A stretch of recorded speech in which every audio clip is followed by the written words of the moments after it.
Yes, I think that we do need, for the average person, to think about this carefully and check it out, as you've checked it out. It's true. We don't have to put up with this barbaric rubbish. Or, if we don't stop, we will cop extinction. It's simple. Buckminster Fuller wrote that in his book, Utopia or Oblivion. Now, you don't photograph Fuller's life energy functioning in the DNA and then say it doesn't exist as a fractal logic, because it's all fractal.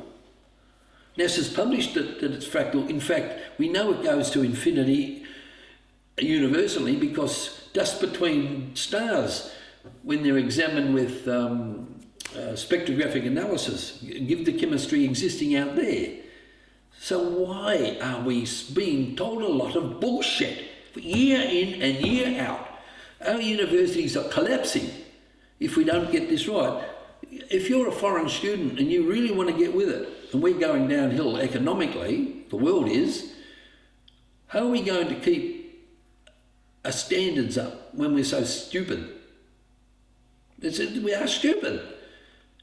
And you don't win a gold medal laureate and share it with one of the greatest scientists from Moscow University if you don't know a little bit about what you're talking about. And it's that little bit that needs to be debated. It needs to be debated by ordinary mums and dads, because that's how science was developed in ancient Egypt. It was about the love in the family. The Egyptians used the spherical geometry logic that's essential to this to put into politics compassion, justice and mercy, into politics. And the Greeks looked at that. Thales went over first and Pythagoras went over after, to learn from the Egyptian priests about ethical politics. Imagine in the stupid politics we've got here right now, the mess we're in. Imagine talking to a politician about this. What had happened is when they made democracy, they based it on what I'm talking to you about to the best of their knowledge.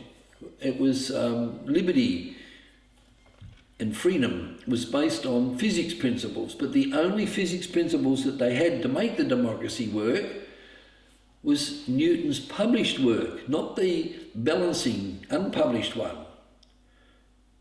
So if America is going to become a superpower, it just needs to upgrade its democracy.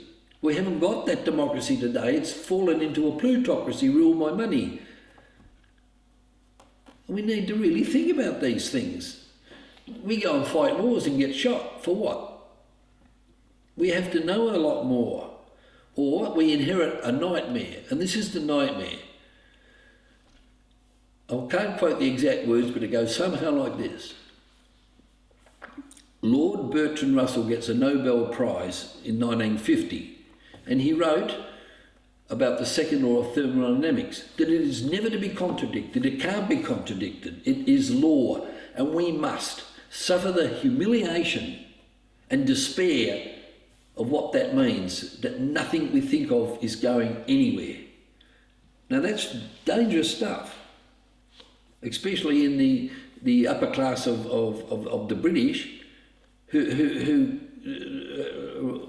following that rubbish in conquest, developed from the policies of the East India Company when it was in power. We need to just think differently, and there's plenty of stuff out there now on the Google. We don't have to put up with this rubbish. We must do something about it or die.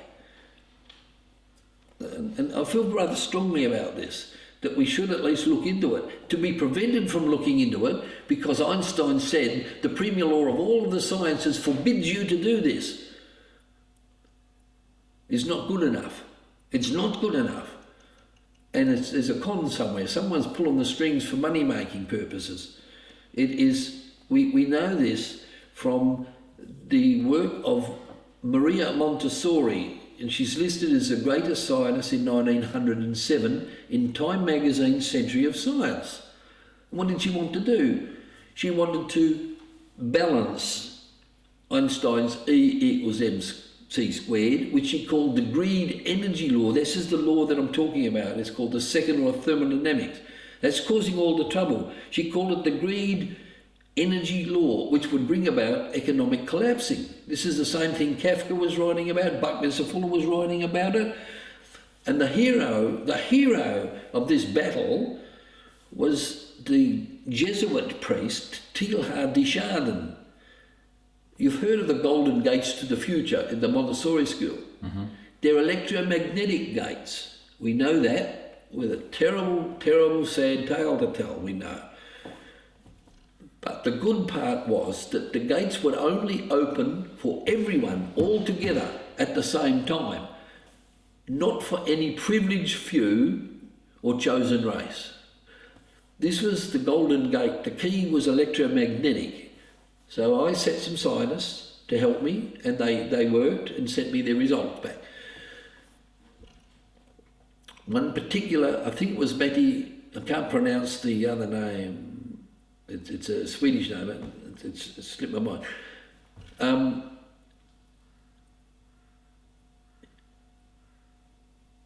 He saw that every 11 years that the sun emitted balls of lethal radiation which was sent hurtling to the earth, and the earth grabbed it with its electromagnetic hands and flung it out into space, thus protecting all life at the same time.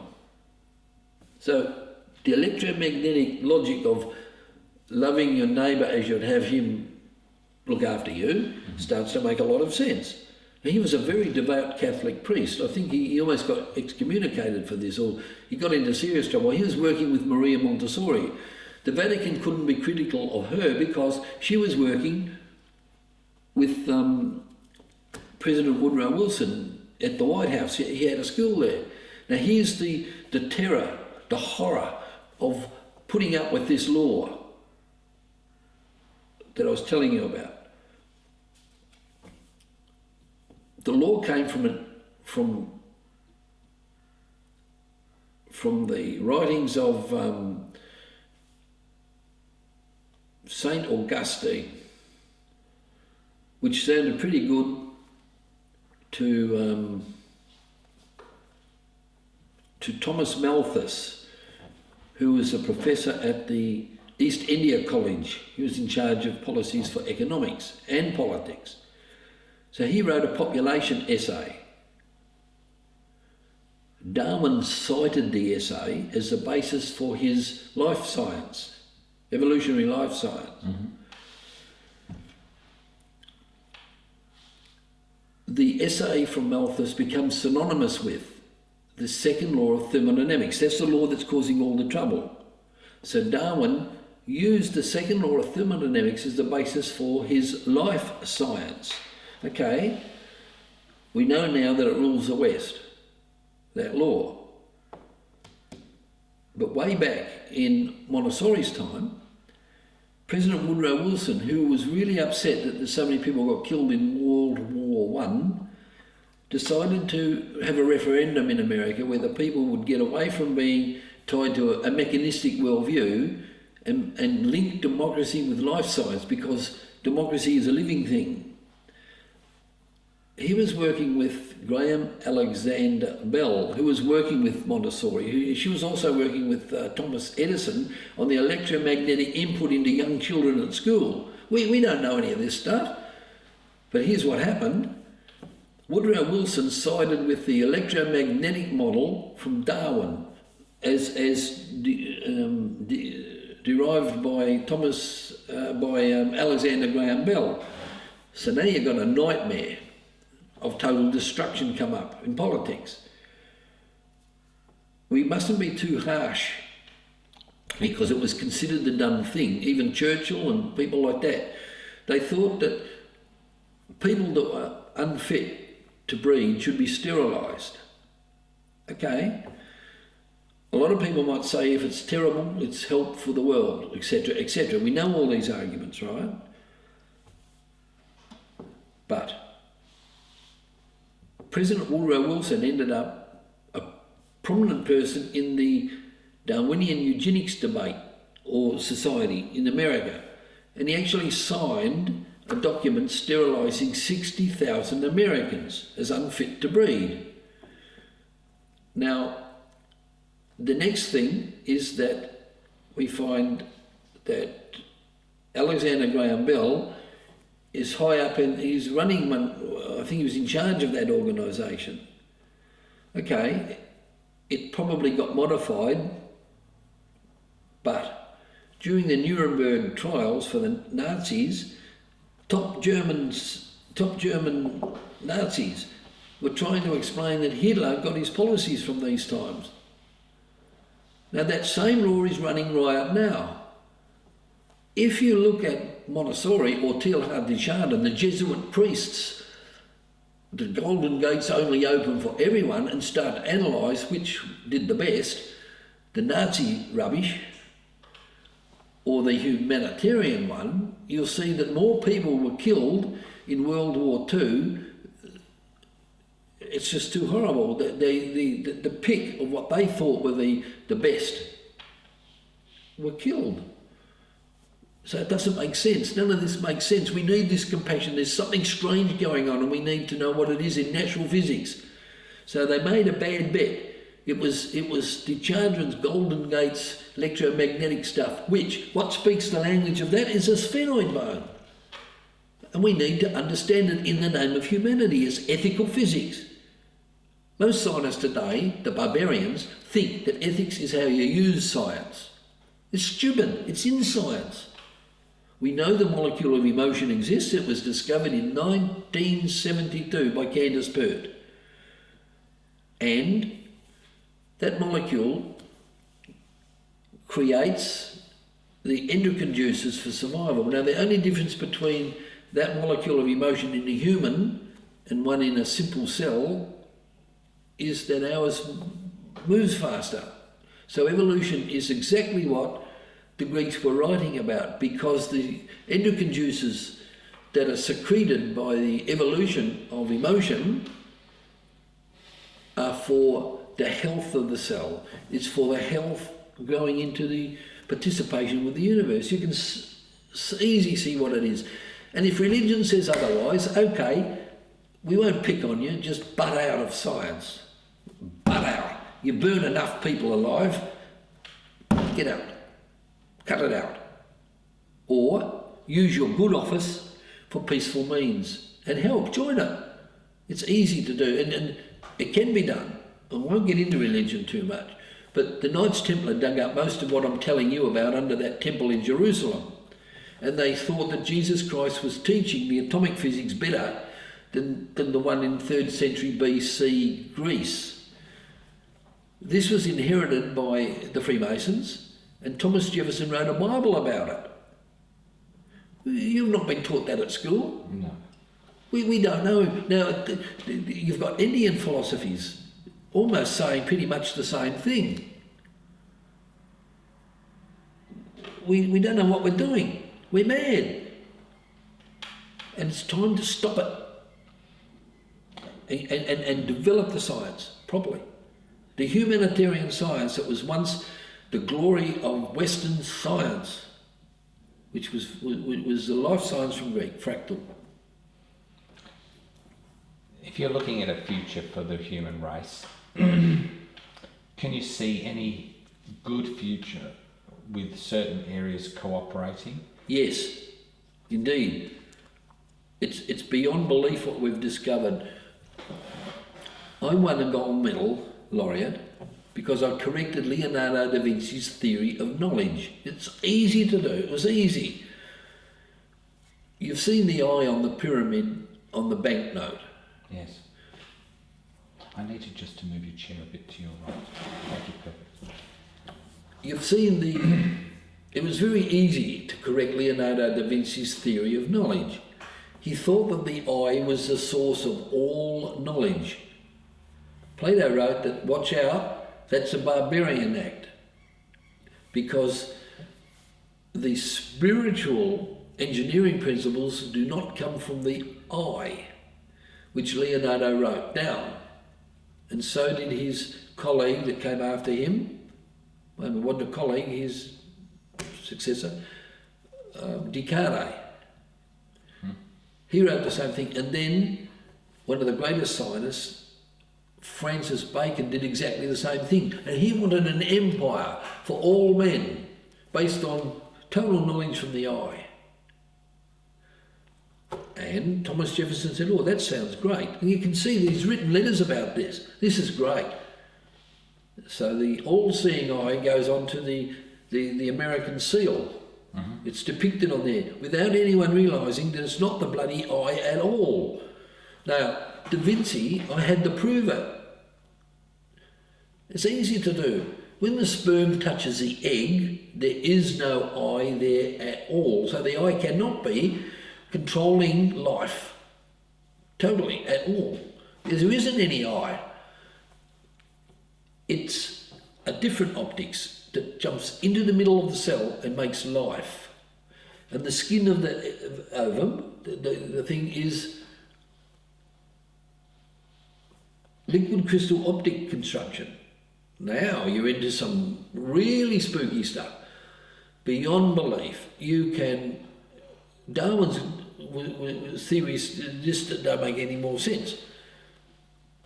It's so incredibly great that I can't even talk to you about how great it is. Just believe you and me, it's great.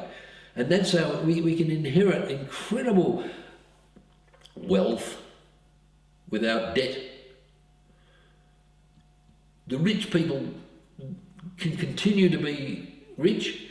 We need their genius to get the thing off the ground. All the bankers, instead of saying, hey, you're bad, they're not bad, they're quite clever, and we need their help. And once they spot it, away we go, yes. And I think that we need a kind of amnesty and get on with it, and very, very, very quickly. Now, the sphenoid bone knows where it wants to go, and it will tell us if we ask it. That's all. And it's an electromagnetic language being developed at the University of Florence, Texas University, and of course here, and in London, and other places are starting to pick it up quick. But we need popular understanding of this instead of fanatical religious opposition to it without any logic. Fractal is about spiritual reality. What Newton was pointing out, that religion banished that knowledge. When they murdered the librarian at Alexandria and declared her mathematics to be the work of the devil, it was fractal mathematics.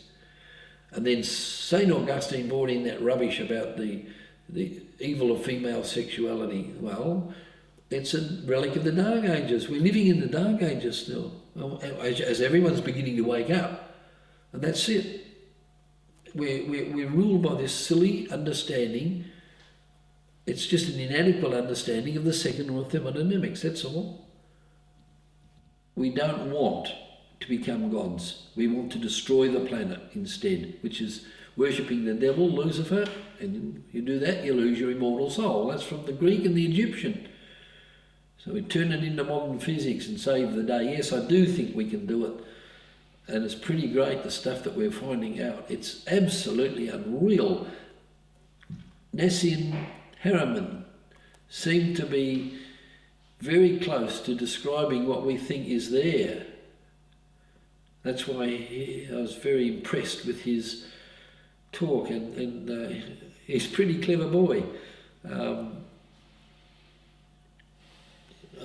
I really hope that the engineering he got, it's got the right words around it. It should be close to that, if not it. And the quicker we get onto this, the better. We can all work it out easy. And I find him a pretty easy guy to reason with. Yeah, I was pretty impressed, actually. So one of the things I noticed with Nassim was that he found institutionalised learning very difficult. Don't blame him. So the point I'm asking you here, so in this area we have Steiner schools and all sorts of different styles of education. So perhaps this might be an area where young people might blossom because they're not being educational fodder. I hope you're right. They're welcome here. We had one young farmer here. Now there are some people that can look at a mathematical equation and give you an answer straight away. I don't know how that happens. He happened to have a gift where he could make a model in his brain of space-time. I don't know what he was talking about to this day, but we did a paper jointly. That paper got right into quoted in quantum biology papers. And I did the right thing. I used his name. It was his. Because he had no academic institution to go to, and I did, he felt very, very put out, very disillusioned that he'd done 5 years' work without getting any recognition except what I earned for him. He felt very, very unwanted in the community. He's probably a genius. We can't afford to have people that think like that upset. No. We need them. We need to listen to them. And we need to listen to the women. But they're not prattling on with rubbish. They're thinking about their children. Yeah. In the Iraq bloody war, there were some women come up and said, our children didn't get any benefit. None. It's all to do with making the bloody dollar. And we're not making it because it forms an economic system where we'll be lucky soon, and we can see it happening. The land is going overseas. Everything that we used to make is made in China. We are going to be queuing up for a bloody bowl of rice if we don't wake up to ourselves that we're being manipulated into chaos because we worship chaos. As you know, you read it on the Google, anyone can work it out. And so, yes, I do think there is going to be an answer. I think that, yes, you're right. I feel that the young people can do that. And we want to give them opportunity, that's all. This is what this place is about. Yes, you're right. Give them opportunity. Yes, I think the future's pretty safe in their hands. Give an opportunity. I think it's an organic thing. In all the work that was come out now at the cutting edge shows that what I'm talking about in chemistry is a self-organising phenomenon. I'm going to say it slowly. Phenomenon. Yes, phenomenon. And it's there ready to go. We've got no worries about it. It's there. So we just allow it to manifest itself as a biological reality, not the death reality which we worship. And that's sad to say that we do. But the horrible bit about it is that the people out there do not know what's going on. They wouldn't have a clue what you're saying. You criticise Einstein, you've got to be some sort of a nut. We're being told that. Einstein was a genius, sure, but you can modify his work. And the women, the mothers, we're saying to them, go to hell, you act like a man and you get a reward in the workplace. Don't you pull this twaddle with us. We're going to make dollars. It's called economic global rationalism, and the Australian government judges all cultural development in Australia by the criteria it meets to make money. That's great, and that's sick. Anyway, the good news is, yes, I do. I think that we are going to make it.